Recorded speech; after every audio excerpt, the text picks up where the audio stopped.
Vertical economic indoor farming का एक idea develop किया। इस वर्टिकल इंडोर इकोनॉमिक फार्मिंग में तमाम लोग एम्पावर हो सकते हैं अपने प्रोटीन बनाने के लिए, अपनी तमाम फूड रिसोर्सेज के लिए। लेकिन अब फ्लडिंग ज़्यादा हो गई है। जब फ्लडिंग ज़्यादा होती है तो हम अपनी पॉपुलेशन को तो वहाँ से मूव कर लेते हैं, लेकिन हम अपने क्रॉप को वहाँ से मूव नहीं कर पाते। आफ्टर फ्लड जो इम्पैक्ट आता है वो आता है, कहत होते हैं या ड्रॉफ वगैरह होते हैं और फूड की स्कैरिसिटी हो जाती है।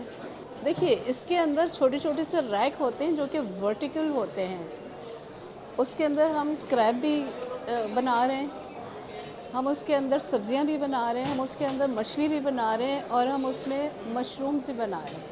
हमने डिफरेंट मॉडल बनाए। हमने देखिए क्रैब फार्मिंग का बनाया, vertical indoor crab farming.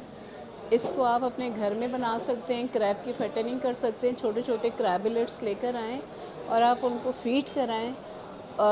Fish भी खिला सकते हैं और आप उनको कोई सा भी मीट प्रोवाइड कर सकते हैं।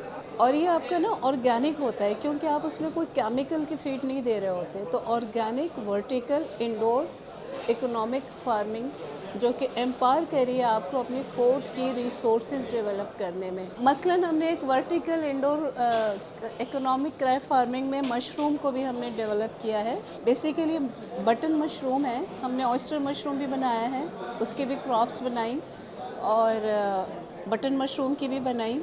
तो इसमें हम सक्सेसफुल हुए। नॉर्मली तो साइज़ नहीं होता, ये हमारा है अराउंड 1.5 kg इस वक्त ये।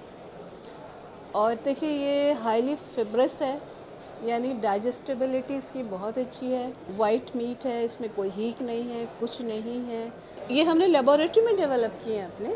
अब हम इस वर्टिकल इंडोर वर्टिकल फार्मिंग को अपने सोसाइटी में इसका कल्चर डेवलप करना चाहते हैं और उसमें हमें आज कामयाबी मिली है।